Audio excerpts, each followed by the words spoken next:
Cusco is a city of about 500,000 people located high in the Peruvian Andes. 700 years ago, the city was at the heart of the Incan Empire, and today it's the gateway for visiting Machu Picchu, hiking the Inca Trail, and touring the Sacred Valley. The city's main square is filled with tourists wearing full hiking gear and shops selling clothes made out of alpaca wool to keep you warm this high up in the Andes. But is Cusco just a stopover to other destinations, or is there more to the city than that? Hello, travelers. I'm Emily. And I'm Chris, and we travel the world full-time. We're currently in Cusco, Peru, admiring the surrounding Andes Mountains and trying to catch our breath at 11,000 feet above sea level. While Cusco is often used as a stopover to more popular destinations, this city is beautiful and it's worth spending more time in. This city is very affordable and has delicious food, cute alleys, fun markets, and ruins of its own to explore. If you've traveled to Cusco before, please share some of your tips with us in the comments.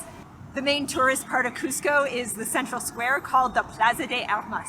Here you can find some of the more tourist-focused restaurants and shops selling American outdoor apparel like the North Face and Patagonia. Still very expensive here.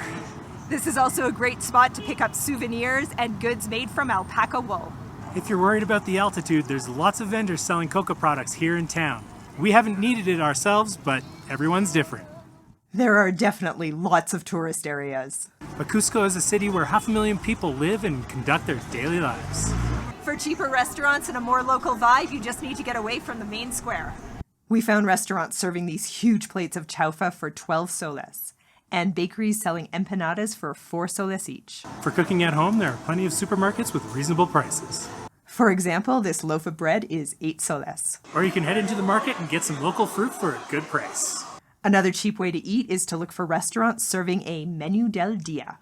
We're in a bit of a nicer local restaurant, and we ordered the menu del dia, which comes with a soup, a drink, or a refresco, which in this case is a very popular chicha morada, and a main course, all for 15 soles. Cusco is a city with a rich Incan history. We took a short but steep walk uphill from the city to the Kenco forest, where we were able to see some ruins for free. Then we paid 70 soles for a pass to enter the 4 paid sites in Cusco, including the very impressive Sacsayhuaman. Sacsayhuaman. This site was built by the Incans in the 1400s. Here we see the huge stones that were cut into perfect shapes to fit together without mortar. These stones weigh tens of tons, some more than 100 tons, and were too big for the Spanish colonialists to take down and use in their buildings. So we can still see them standing in their original position. Cusco is also just a 45-minute bus ride away from the town of Pisac in the Sacred Valley. To catch a bus to Pisac, we just walked down Papudi Street and looked for the bus drivers calling out that they were going to Pisac. We're heading to Pisac in the Sacred Valley today. This bus here says it'll get us there, so we're going to take a chance and get on it. This bus came by as we were waiting, and it's going right away, so we got on this one instead. The ride cost us just 5 soles each. Once in Pisac, we bought another entry ticket to check out the ancient ruins for 70 soles. This ticket is also valid for 3 other sites in the Sacred Valley, including Ollantaytambo, a bit farther from Cusco. The Pisac archaeological site is huge. You can choose to do a challenging uphill hike from the town of Pisac to see the ruins, or just take a cab up for 35 soles. Either way, make sure you're wearing sturdy shoes. The views up here of the ruins and the mountains are pretty cool. And so is looking at the stone structures up close. I guess these alpacas like this place too. I find it amazing that all of this was built by a civilization that didn't have any writing. The way the Incans carved the stones instead of using mortar to fit them all together is pretty amazing. There are so many sights to see here. The place is a maze, and everywhere we turn there's more to see and details about Incan ingenuity to learn about. Walking through here, we can see so many innovative architectural techniques, it's really interesting. Like these things sticking out here, which were carved right into the rock, and they're meant for making the roof. These trapezoidal doors and all the walls are built in a trapezoidal shape to survive earthquakes. This local we just met roaming around the site even gives us a demonstration of how the Incans used to bathe in the spring waters to purify themselves. We're going to start the downhill hike back to Pisac. Behind me you can see some original Incan steps and the ones rebuilt just for us. There are still so many more views and ruins to look at as we make our way to the bottom. And obstacles for us too. You know I love bridges, but tunnels are pretty high on my list too. I'm just a little concerned I might not fit through this one. Am I ready for this?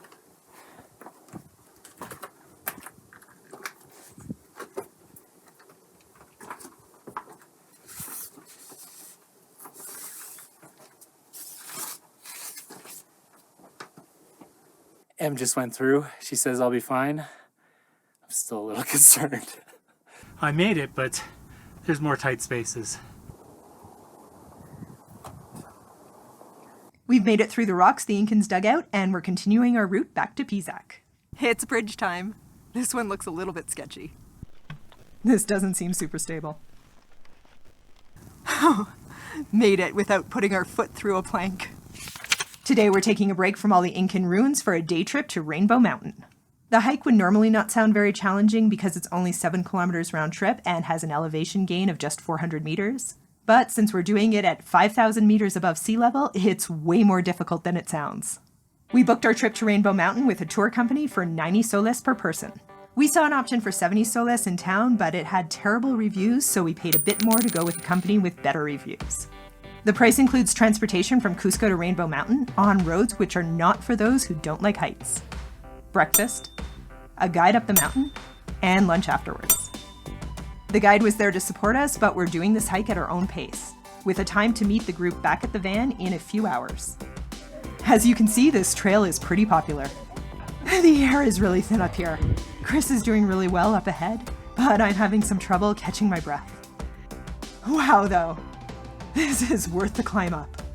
We made it up here and it is gorgeous. It's just amazing up here. The views are beautiful, but it's starting to snow and there's some hail, so it's probably time to head back down. After the hike, we head to a local restaurant that has this delicious and welcoming spread of food waiting for us. Between hiking Rainbow Mountain, walking through ancient ruins, eating delicious food, and enjoying life like a local, Cusco has so much to offer. It's considered a very safe city, and we love being here.